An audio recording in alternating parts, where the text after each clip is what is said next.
반갑습니다, 형님들. 안녕하세요. 오늘도 제 숲TV 생방송 와주셔서 감사드리고, 이따 유튜브로 보시게 될 분들도 구독이나 좋아요 한 번씩 눌러주시면 감사하겠습니다. 그리고 제가 어제도 한번 말씀드렸는데, 제가 이런 PPT 화면을 조금 더 업데이트를 하고 있습니다. 가운데 이제 그래프 순서상으로 점수, 경기당 리바운드, 그 필드골 성공률, 자유투 성공률, 3점수 성공률 뭐 이런 식이고, 전부 다 그냥 많이 차 있을수록 경기 내용이 좋은 거라고 얘기를 들었던 것 같아요. 그리고 가운데 있는 아래에 있는 이거는 최근에 이제 몇 경기 동안 이 팀들이, 위쪽에 있는 거 이거는 브루클린 뭐 6경기 해가지고 득점 그리고 괄호하는 게 등수예요. 30개 팀 가운데 브루클린이 네 번째로 점수를 많이 뽑고 있다. 뭐 평균 득점이 높다는 거고, 뭐 야투나 3점 이런 것들 전부 다 다섯 손가락 안에 들게 좋거나 나쁘면은 진하게 해놨고요. 그렇지 않으면 그냥 이렇게 따로 안 했는데, 뭐 디트로이트 같은 경우는 뭐 지금 득점이 안 나고 있다, 뭐 이런 식으로 받아들이시면 될 것 같아요. 그래서 오늘 거 한번 얘기 좀 해보면은, 일단은 지금 브루클린은 저는 감독 얘기를 좀 해야 될 것 같아요. 지금 호르디 페르난데스 감독이 이번에 NBA 팀을 처음 감독을 하는 셈인데 생각보다 잘 풀리고 있습니다. 특히나 이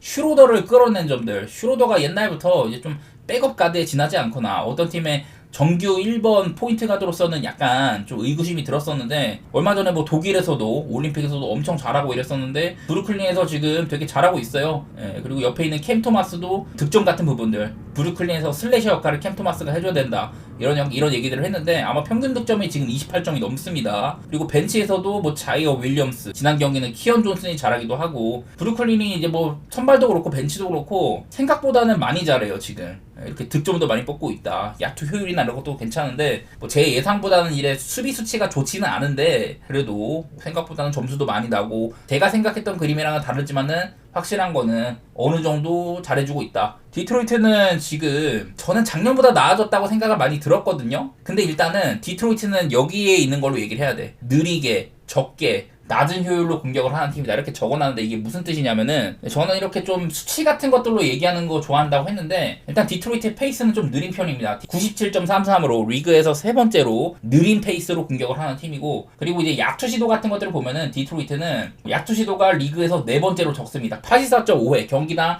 이렇게 적은 공격을 하는 편이거든요. 근데 효율도 낮다는 거는 야투율이 45.6%로 적게 쏘는데 잘 못 넣습니다. 적게, 느리게, 효율도 안 좋은 공격을 하는 편이다. 뭐 초반에는 커닝햄 같은 애들 작년보다도 뭐 야투 같은 거 오르고 3점슛 성공률 40% 찍고 이런다고 했는데, 글쎄 그거만으로는 설명이 조금 부족해 보이긴 해요. 쉽게 생각해서 그냥 브루클린 보는 게 제일 맞는 것 같기는 해요. 디트로이트가 뭐 여러 번 작년보다는 괜찮다. 근데 뭐 직전 경기 때 뉴욕한테 1쿼터부터 찢어지는 거 보면은 아무래도 그 전에 뭐 인디애나, 클리블랜드, 보스턴, 마이애미 다 어려운 상대만 하다가 엔비드가 조지가 없는 필라델피아를 꺾었는데, 그거 하나로는 디트로이트가 확연히 나아졌다, 딱 그냥 얘기하기는 좀 부족함이 있는 것 같아가지고, 아무래도 저는 요즘 슈로더의 활약도 아주 훌륭하고 전반적인 선수단 컨디션이 훨씬 더 나은 브루클린 쪽을 보는 게 맞다는 생각이 들었었고요. 디트로이트가 되게 느리고 적고 낮은 효율로 공격을 해가지고 득점이 밑에서 세 번째다, 이런 얘기들을 했는데, 반대로 브루클린은 오히려 공격이 잘 돌아가는 편이기는 해요. 효율 같은 것들도 그렇게 나쁘지는 않고, 템포도 브루클린이 그렇게 느리지는 않아. 저는 220.5 정도면은 언더보다는 오바가 조금 가깝지 않을까, 그런 생각은 해보도록 하겠습니다. 뉴올리언스 대 애틀랜타 경기 얘기 좀 해보면은, 이게 뉴올리언스 파악이 되게 어려워요. 지난번에 이제 첫 경기 때 드존테 머레이가 부상을 당해가지고 플랜들이 많이 꼬였다라는 얘기를 했는데, 사실 잉그램이나 자이언이 별로 못했단 말이야. 근데 그러다가 골스 만나가지고 그날은 뭐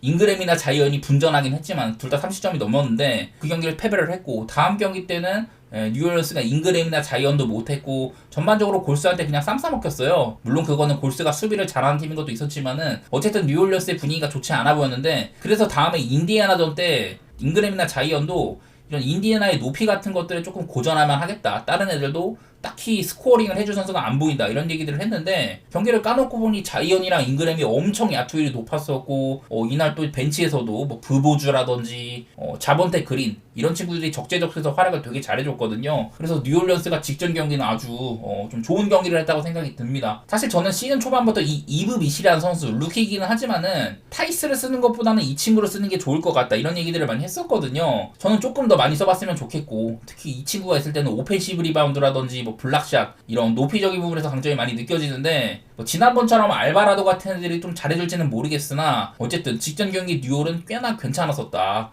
잉그램이나 자이언도 야투율 엄청 높았었고 그랬었는데, 상대인 애틀랜타는 지금 내일 뭐 다니엘스가 돌아올지 안 돌아올지는 모르겠어요. 트레이 형이 아무래도 되게 공격적인 선수고 수비는 못하는 애인데, 다니엘스가 있으면 일단 길쭉길쭉하고 스틸 많이 뽑아내고, 그런 친구여서 트레이형의 보좌를 잘해주거든요. 근데 뭐 내일 바로 돌아올지는 모르겠지만은 지금 이제 리샤쉘 같은 애들 그 약투율 개받고 있고 제일런 존슨도 작년 같은 효율도 안 나오고 이러고 있어가지고 뭐 다니엘스가 외곽이 아주 도움되는 선수까지는 아니지만은 애틀랜타 이런 스피드 같은 부분들 에너지 레벨 이런 것들을 올려줄 만한 선수라고 생각을 해가지고 돌아오면은 괜찮기는 할 거예요. 하지만 어디까지나 애틀랜타는 지금 1번 식스맨인 보얀 보그다노비치도 부상이고 디안드레 헌터도 원래 같으면 3번 자리 주전인데 빠져있는 상황이어서 애틀랜타도 조금 오락가락해. 대신에 벤치에서 게리슨 매튜스가 외곽을 폭격을 하고 있다. 그런 것들은 보이는데 사실 애틀랜타도 직전 세크라멘토전에 카펠라 같은 애들이 엄청 분전했던 경기거든요. 그래서 이 경기를 뭐 끌려가다가 4쿼터 때 역전도 하고 이랬지만은 뒷심이 부족했다. 그리고 수비는 역시나 애틀랜타가 좋지 못하는 팀이다 이런 것들이 느껴졌는데 기록상으로 살폈을 때 애틀랜타는 지금 리그에서 세 번째로 실점을 많이 하고 있고요. 3점 슛은 가장 많이 내주고 있다. 높은 확률로 상대한테 좀 이렇게 많이 내주고 있어갖고 외곽 수비 같은 것들이 잘 되지는 않는 것 같아요. 로테이션 수비도 그렇고 사실 뉴올리언스가 의심은 되지만은 뉴올 쪽을 보는 게 맞는 것 같기는 해요. 애틀랜타가 원래 같으면 일단 많은 공격 시도라든지 좀 오바 게임을 많이 좀 보기도 하는데 애매한 거는 뉴올리언스가 인디애나가 아무래도 템포가 조금 빠른 팀이잖아요. 뉴올리언스도 이런 약투 시도를 되게 많이 했습니다. 101번이나 했거든요. 아무래도 애틀랜타나 인디애나나 기본적인 이런 좀 빠른 템포 색깔은 비슷하다. 공격적으로 하는 팀이다 이런 생각은 비슷해가지고 저는 뭐 뉴올 쪽으로 보고 오바 이런 쪽으로 생각 좀 해보도록 하겠습니다. 뉴올이 많은 시도를 해줘야 될 경기인 것 같아요. 그 다음에 댈러스 대 올랜도 경기 이것도 참 어려운 게 댈러스가 작년에 뭐 파이널까지 갔는데 기본적으로 지금 본치치가 너무 안 좋잖아요. 원래 여러 트리플 스렛이라고 하죠. 이 친구가 볼을 잡으면은 스스로 드라이브인도 어느 정도 가능하고 패스 선택지도 좋고 외곽도 쏠 수 있고 그런 선수인데 올 시즌에 이렇게 풀업 슈팅이라든지 외곽이 상당히 컨디션이 안 좋아요. 아직까지는 팀의 1옵션이 많이 부진한 상황이 있는 댈러스다. 그런데도 불구하고 많이 끌려가던 경기를 쫓아가기도 하고 댈러스의 저력은 분명히 느껴지는데 초반부터 상대를 휘어잡는 그런 것들은 조금 부족해 보이긴 하거든요. 지난 시즌 후반기 같은 포스까지는 조금 아니다. 그 원인은 약간 돈치치에 있다. 이런 생각이 들긴 하고요. 아무래도 올랜도는 작년보다도 더 기대가 되는 팀입니다. 선수단 전반적으로 계약도 잘하고 수비적인 보강도 많이 하고 그랬었는데 아무래도 벤케로가 작년보다 훨씬 좋았는데 꺾어진 게 큽니다. 벤케로가 커리어 내내 21.6득점 그리고 옆에 뭐 야투율이나 3점슛 이런 것들 나오는데 올 시즌에는 29득점에다가 야투율도 5% 상승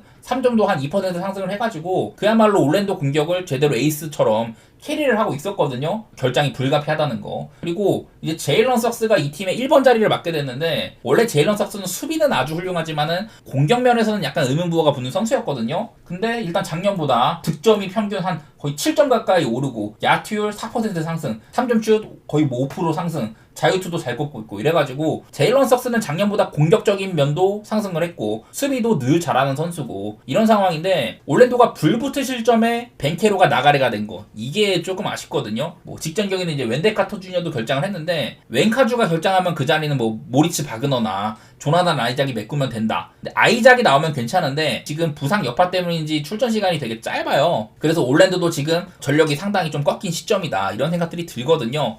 수치상으로 봤을 때 댈러스는 제가 작년에 워싱턴이나 개포드를 영입을 하면서 수비적으로도 밸런스가 좋아졌다 이런 얘기들을 했는데 댈러스는 지금 공격 수치가 상당히 좀 별로인 대신 수비적으로는 괜찮거든요. 특히 상대 야투율을 거의 5등 수준으로 잘 맞고 있고 실점도 리그에서 8번째로 적은 편이기도 하고 댈러스의 수비는 괜찮은데 그에 반해서 공격이 작년 같지 않다는 거. 그리고 올랜도도 원래 극수비팀이잖아요. 3점슛도 잘 못 맞고 수비 같은 것들도 그냥 평범하게 작년 같은 색깔이 잘 안 나온다. 이런 것들이 조금 보이거든요. 그렇다고 공격이 잘 되는 것도 아니고 특히나 이제 원정 올랜도가 얘네들이 홈에서는 참 잘해. 근데 지금 원정에서는 되게 못하거든요. 지금 홈에서는 작년까지 해가지고 뭐 플레이오프 다 합쳐가지고 9연승 중인데 지금 원정에서는 뭐 마이애미전 개막전 때 한 번 이기고 그 다음에 3전 전패 뭐 이러고 있어가지고 최근 뭐 12경기로 살펴봐도 1승 11패 이래서 아무래도 원정 올랜도는 저는 조금 밸류를 낮추고 싶고요. 둘 다 사실 댈러스도 분위기가 안 좋지만은 올랜도도 부상자도 많고 원정에서는 특히 분위기가 좋지가 못하다 이런 것들 생각하면은 댈러스 쪽을 좀 보고 싶어요. 그리고 언더오버도 또 오바를 보긴 하는데 애매하네. 일단 뭐 댈러스 사이드나 오바 쪽으로 생각은 해보도록 할게요. 나폴리 경기는 일단 기본적으로 폼이 되게 좋은 팀들이에요. 그냥 이런 것만 봐도 됩니다. 최근의 성적 나폴리는 뭐 전승 달리고 있고 아탈란타는 중간에 무승부가 하나 끼긴 했지만은 전반적으로 괜찮거든요. 콘테가 홈에서 6전 전승인데 이게 홈에서 최다 연승 기록이에요. 제가 저번에 1989년에 비공 감독, 이때는 나폴리의 마라도나가 뛸 때고, 그리고 21년 스팔레티, 다음에 스팔레티가 리그에서 우승을 했는데 그 전년도에도 홈에서 5연승을 달렸거든요. 둘 다 비공 감독이나 스팔레티나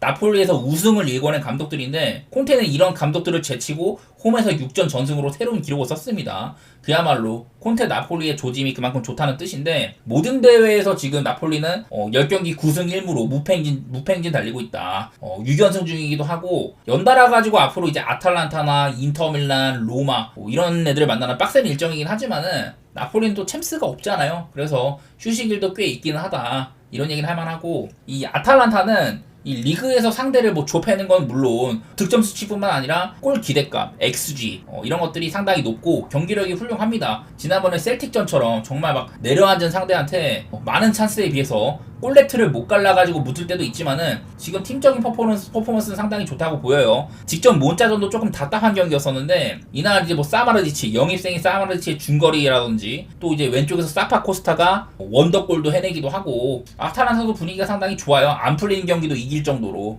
결국에 이 경기는 사실 누가 이기든 저는 납득이 가는 경기고, 양 팀의 맞대결상으로도 보면은 지난 20년 동안 얘네들이 무승부가 정말 없거든요. 종종 이렇게 뭐 어느 팀이 많이 이기고 이런 것들이 있었는데, 지난 20년 동안 쭉 그냥 보시면 되는데 무승부가 많이 없어요. 무승부가 거의 뭐 상대전적도 호각인 편이고, 나폴리가 잘 나가던 시기에도 아탈란타가 종종 잡아왔었고, 상대전적상으로는 그냥 무승부가 조금 적다는 거 말고는 볼 게 많이 없습니다. 그냥 뭐 지금 라인업이 나왔으니까 지금 어쩔 수 없이 로보트카가 부상으로 빠져있는데 그 자리를 메우는 길모어, 만족스럽진 않아 솔직히. 그러긴 한데 대신에 뭐 전반적인 경기력들이 다 괜찮긴 하니까 가려주는 면도 있는 것 같고, 그에 반해서 아탈란타는 사실 저는 이 아탈란타가 사실 지금 약간 변화가 있는 거는 왼쪽에 사파코스타, 오른쪽에 루게리 이런 식으로 쓰는 것 같고, 그 센터백 라인이 짐시티, 히엔, 콜라시나치인데 원래 이 자리를 데룬을 조금 땜빵을 세웠었거든요. 근데 오늘은 데룬이 중원으로 나오는 것 같고, 중원에 데룬, 에데르손, 파살리치인데 이 중에 파살리치는 조금 그 상대 박스 가담을 많이 하는 선수예요. 그 세컨탑으로 쓸 때도 있고, 전방에 루크먼이나 CDK 둘 다 괜찮은 애들이긴 한데 아무래도 올 시즌 지금 리그 득점 선두인 레테기가 빠지는 점이 조금 거슬리긴 하네. 아무래도 멤버상으로는 아탈란타가 아쉬운 점이 있는 것 같기는 해요. 개인적으로는 이거는 무승부는 별로 마음에는 안 들고, 개인적으로는 나폴리의 햄무 정도만 예상해 보도록 하겠습니다. 다음 이제 토리노 대 피오렌티나 경기도 있는데, 자, 제가 지난번에 토리노 경기를 얘기할 때 유의한 기록이 있다. 지난 시즌부터 토리노가 홈에서 무실점 경기가 15번이었었다. 이게 유럽 5대 리그에서 토리노랑 레알밖에 못한 기록이다. 오늘 경기는 홈이죠, 토리노가. 직전 경기 로마전도 사실 올 시즌에 토리노가 원정에서는 거의 뭐 평균적으로 2실점 가량 했었다, 이런 얘기들을 했었는데, 그 실점도 백패스 하나 때문에 실점한 거였거든요. 압박에 고전을 해가지고 뒤에서 리네티라는 친구가 이렇게 골키퍼한테 백패스를 했는데 짧아가지고 뺏기고 그게 들어갔던, 그게 유일한 실점이었었어요, 경기 내에서. 그 외에는 뭐 실점도 없었고 큰 실점 위기도 별로 없었었고 그런 경기였는데, 뭐 아까 말했다시피 원정에서는 올 시즌 6경기 12실점이지만은 홈에서는 4경기 4실점이거든요. 이것도 라치오한테 한번 3실점한 거, 그런 게 있어가지고 그 외의 경기들은 나름대로 잘 틀어 막았습니다. 한편으로는 라치오한테도 그렇게 당했으니까 언제고 털릴 수도 있다, 그런 생각이 들긴 하는데, 반대로 피렌체는 요즘에 되게 잘 나가고 있죠. 그 이제 피렌체가 지금 리그 첫 10경기 동안 승점이 19점이거든요. 이게 15-16 시즌 거의 한 8년 전쯤에 그때 승점 21점을 달성한 적이 있었는데, 그 이후로 10경기 구간 동안 가장 많이 승점을 얻었다. 그야말로 피렌체가 올 시즌 잘 나가고 있다는 소리죠. 그때 당시에는 이제 보르아 발레로, 아스토리, 일리치치, 주세페 로시 이런 애들이 살아있던 시점이고, 그전 피오렌티나가 지난번 경기 때 제노아 원정에서 제노아가 되게 못해가지고 저는 그날 피렌체의 마행까지 봤는데 로테이션을 많이 돌렸습니다. 그날 어쨌든 승리하긴 했었어요. 그것도 팀적으로 폼이 좋지 않으면은 해낼 수 없는 일이다, 이런 얘기 했었고, 최근에 피렌체는 8경기 동안 7승 1무, 분위기는 상당히 좋아요. 이번 주 중에 이제 아포엘 원정이 있긴 한데, 아무래도 뭐 지금 챔스권 경쟁을 슬슬 하고 있기 때문에 아포엘전을 위해 갖고 오늘 경기 때 피렌체가 로테를 쓴다든지 그럴 이유는 없고, 오히려 이 토리노전에 많은 자산들을 투입할 것 같거든요. 다만 이제 이 경기는 가장 걱정스러운 거, 물론 지금 팀 폼적으로는 당연히 피렌체를 보면 좋은데 가장 제가 걱정스러운 건 뭐냐면은 상대전적입니다. 상대전적. 오늘 토리노가 홈이고 피렌체가 원정이잖아요. 이제 그래서 오른쪽에 피렌체가 언제 불이 들어오나 그거를 보시면 되는데, 지난 15년 동안 중간에 한번 코파 이탈리아에서 이긴 적 있지만 이거는 리그는 아니잖아요. 지난 15년 동안 토리노 원정에서는 승리가 2018년 이때 딱 한 번밖에 없습니다. 뭐 홈에서는 많이 이기고 이럴 때도 있는데 토리노 원정은 계속 힘들어 했었거든요. 2008년 12월에 원정승에서 4대1을 했던 거. 이때 당시에는 피렌체는 막 요베티치도 있고 바르가스 이런 애들부터 해가지고 챔스까지 나가던 시기고, 그 이후로는 15년 동안 피오렌티나가 토리노 원정승이 없거든요. 물론 올 시즌이 피렌체가 분위기가 좋기는 한데 뭔가 피렌체의 좋은 분위기에 비해서 배팅하기 좋은 경기는 아닐 것 같다. 아까 말했다시피 토리노가 작년부터 해가지고 홈에서는 상당히 많은 클린시트도 있기도 하고, 개인적으로는 그냥 언더 생각이 나거든요. 근데 언더도 배당이 좀 별로야. 하필 이 경기는 기록상으로나 뭐 배당상으로나 메리트가 그렇게 많은 경기라고 생각은 안 되는 것 같아요. 베로나 대 AS 로마 경기 한번 해보도록 하겠습니다. 베로나는 직전 경기에 이제 퇴장이 있긴 했었어요. 뭐 레치한테도 지기도 하고 분위기가 긍정적이지는 않아. 이제 시즌 첫 경기 때 나폴리 상대로 홈에서 뭐 3대0 하고 하면서 예상외의 경기라고 보여준다 이런 얘기들을 했었는데, 근데 뭐 몬자한테 홈에서 얼마 전에 3대0으로 대패를 당하기도 하고 그냥 좀 꺼려져요. 그리고 지금 리그에서 가장 많은 실점을 하고 있는 팀이 또 헬라스 베로나기도 합니다. 제가 뭐 작년부터 모기업의 재정난 때문에 여러 선수들을 많이 팔아치웠다 이런 얘기들을 많이 했는데, 전력상으로는 베로나는 지금 14등씩이나 하고 있는 게 어찌 보면 대단해 보이기도 해. 자, 요즘에 AS로만은 제가 구단 내부적인 문제들을 많이 지적을 했었거든요. 감독이랑 수비수인 만친이랑 서로 뭐 물병 던지기까지 하고, 주장인 크리스탄테는 나는 주장직을 내려놓겠다 이렇게 알력 다툼을 또 많이 하고 있는 팀이에요. AS 로마가 되게 욕을 많이 먹고 있는데, 그래도 경기력 면에서는 나아진 게 뭐냐면은 로마가 요즘 중원에 구성을 많이 바꿨습니다. 원래는 뭐 크리스탄테 같은 애들 써보고 그랬었는데 이제 이번에 영입한 르페 그리고 마미 코네 이렇게 프랑스 듀오들을 쓰고 있으면서 확실히 나아졌습니다. 사실 르페 같은 애들은 비싸게 주고도 좀 적응이 안 되는지 잘 안 썼었거든요. 근데 이제 뭐 신인 피실리라든지 폼이 떨어진 크리스탄테 대신에 많이 뛰고 기술 좋고 연계 잘하고 팀의 활기를 불어넣을 수 있는 이런 선수들을 쓰고 있어가지고 저는 긍정적으로 보여요. 나름대로 로마의 이런 중원에 향상된 점들은. 대신에 도우비크가 글쎄 뭐 얘기로는 나아져가지고 나올 수도 있다 이런 얘기가 있는데, 어쨌든 지금 바이러스 때문에 결장 가능성이 조금 있어서 공격수도 조금은 아쉽다는 거. 유리치 감독이 일단은 그 죽음의 문턱에서 살아나오긴 했어요. 원래 직전 경기 때 이제 졌으면은, 승리를 못했으면은 뭐 경질이 아주 유력했는데, 심지어 토리노전을 이겨도 경질한다는 소리가 있었지만은 아직까지는 뭐 살아있긴 합니다. 뭐 내부 분위기라든지 득점이 부족한 점들 이런 거는 되게 별로긴 한데, 그래도 기본적으로 로마는 이 막 내용상으로 막 질 경기는 잘 안 해요. 꾸역꾸역 그래도 일정 수준의 경기력은 보여주기는 한다. 과연 로마가 득점을 하고 이길 수 있느냐, 이게 문제지. 지금 로마의 분위기가 안 좋다고 해가지고 이거를 베로나의 역배 보기는 굉장히 힘들다는 생각이 있고요. 저는 일단은 뭐 이 경기도 로마의 햄무라든지 무승부 그런 쪽으로 태우는 게 좋아 보입니다.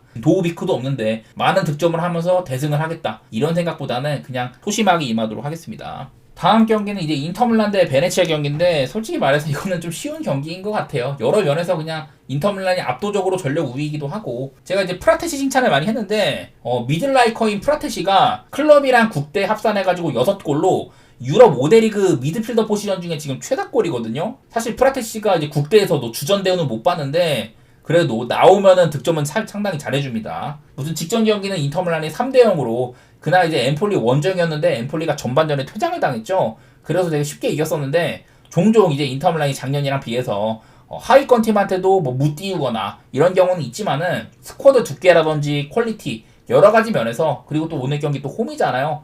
이런 매치업에서 역배가 뜰 가능성은 정말 낮다. 아무래도 이제 주중에 챔스가 있기 때문에 로테를 돌린다고 할지라도 아르나우토비치 같은 데 쓸 수 있어요. 코레아급 이런 좀 심한 로테를 돌릴 수도 있긴 하지만은 어지간해서는 상당한 우세를 보일 만한 경기라고 생각이 됩니다. 베네치아도 제가 저번에 로마전에 선전도 하고 그런 것들을 좀 좋게는 봤지만은, 그렇다고 해서 요즘에 좀 이렇게 나아졌다고 하더라도 이 우디네세전도 2대0으로 끌려가다가 퇴장 나와가지고 역전한 거였었고, 그 포얀팔로 말고는 딱히 뭐 이름값이 있는 선수도 많이 없고, 베네치아도 승격팀이기 때문에 아무래도 인터밀란의 우세를 점치는 게 맞을 것 같아요. 그 다음에 이제 남은 경기들은 이제 바르셀로나 경기랑 메뉴 경기 얘기를 드릴 건데, 일단 바르셀로나 경기는 그냥 어디까지나 참고용입니다. 참고용. 아무래도 많은 분들이 바르셀로나의 절대적인 우세를 점칠 것 같아요. 저조차도 그러고 있는데, 기본적으로 바르셀로나랑 에스파뇰은 카탈루냐 더비라고, 얘네들도 지역 더비 매치입니다. 재작년에 이제 에스파뇰은 그 당시에 지면은 강등, 바르셀로나는 그 경기를 이기면 우승 확정인 날이 있었는데, 그날 에스파뇰 원정 가가지고 바르시아가 4대2로 이겼거든요. 그래서 바르셀로나 선수들이 에스파뇰 홈에서 우승 세레머니 하다가 에스파뇰 관중들이 난입한 적이 있었거든요. 그래서 바르셀로나 애들이 막 도망가고 그랬는데, 엄청 막 서로를 증오할 정도로 나쁜 사이까지는 아니지만은 어쨌든 간에 더비 매치고 이거는 그냥 이게 제일 거슬립니다. 역대 상대전적상으로 바르셀로나가 에스파뇰을 엄청 학살하거나 그런 경기가 많이 없었어요. 가장 최근 매치도 4대2로 승리를 하고 그전에는 좀 어설픈 경기들이 많이 있었고 뭐 저번에도 이렇게 바르셀로나 원정 가가지고 4대0 승리도 하고 막 이랬었는데 가끔 뭐 5대0 이렇게 낼 때도 있지만은 바르셀로나가 막 아주 이거를 막 쉽게 이기지는 못한다. 그게 제일 눈에 들어오는 것 같거든요. 바르셀로나 최전성기 때도 나름대로 에스파뇰이 비비는 경기들도 종종 있었었고 물론 올 시즌에 바르셀로나가 한치 플릭 감독 밑에서 아주 대단하기는 해요. 엘 클라시코 가가지고 그 레알 마드리드 원정에서 막 4대0도 내는데 그거는 맞는데 그냥 저는 이거는 이름값 대비 좀 조심해야 되는 경기다. 그 정도 생각을 하고 있어가지고 배당상으로도 바르셀로나가 오늘 2마인이 1.70인데 저는 그냥 그런 거 갈 바에는 에스파뇰의 3프렌이 좀 더 맞는 선택 같기는 합니다. 그냥 그 정도로 경고 정도만 생각하시면 될 것 같아요. 저 때문에 헷갈릴 수도 있겠지만은 그래도 알아만 두시길 바랍니다. 이 경기는. 마지막으로 메뉴 대 첼시 경기도 해볼 텐데 뭐 아시다시피 EPL의 클래식 라이벌 매치예요.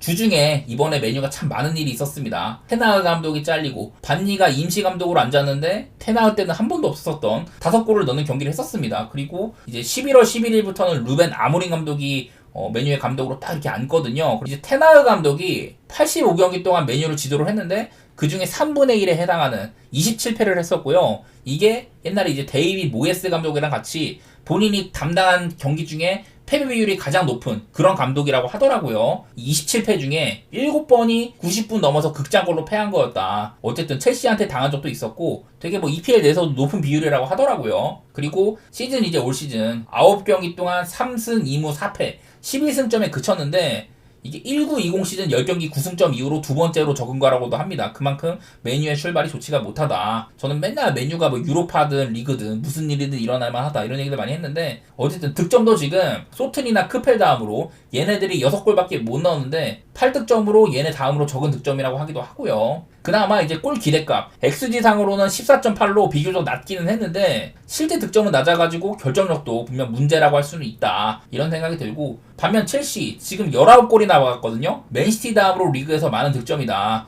그리고 선수단 대부분이 25세 이하로 젊은 선수단이고 뭐 이미 콜팔머 같이 확실한 카드도 있고 여러 시즌 동안 옥석을 골라냈었는데 이제는 퀄리티 있는 자원들을 많이 갖춘 것 같다 그런 생각이고요. 이거는 일단 또 좀 상대전적인 얘기할 게 되게 많습니다. 오늘 경기는 이제 메뉴의 올드 트래포드인데 이제 메뉴가 EPL에서 홈에서 첼시를 상대를 했을 때 최근 11번의 맞대결 여기 보면 옆에 프리미어 리그라고 적혀있죠. 중간중간에 뭐 리그컵이나 FA컵도 있지만은 EPL만 봤을 때 메뉴는 첼시를 상대를 했을 때 11번 동안 5승 6무로 지지 않았다. 홈에서는 또 2연승 중이기도 하다. 이런 것들이 있는데 그 메뉴가 첼시한테서 홈에서 리그 3연승을 했던 게 거의 뭐 70년 전이라고 하긴 하더라고요. 1956년인가 그때라고 하는데 어쨌든 맨유랑 첼시는 EPL 역사상 가장 많은 무승부 같은 맞대결이라고 하더라고요. 예전에도 제가 한번 말씀드렸었는데 EPL 역사상 얘네들이 맞붙었던 64전 중에 26무가 떴었다. 무승부가 뜰 확률이 40.6%나 된다는 거거든요. 최근에는 3번 정도 이렇게 무승부가 없긴 했는데 그전에는 또 뭐 5연무 이렇게 했었으니까 무승부가 한번 뜰 때도 되기는 됐어. 그런 생각들은 들고 여러 가지로 첼시가 뭐 분위기가 좋아 보이는 건 맞아요. 올 시즌 위치도 그렇고 근데 한편으로는 또 맨유의 홈에서 첼시가 11경기째 승리가 없다. 그런 것들 생각하면은 맞대결 무승부 비율 이런 것들 생각하면은 저는 뭐 무승부 한번 태워봐도 괜찮을 것 같거든요.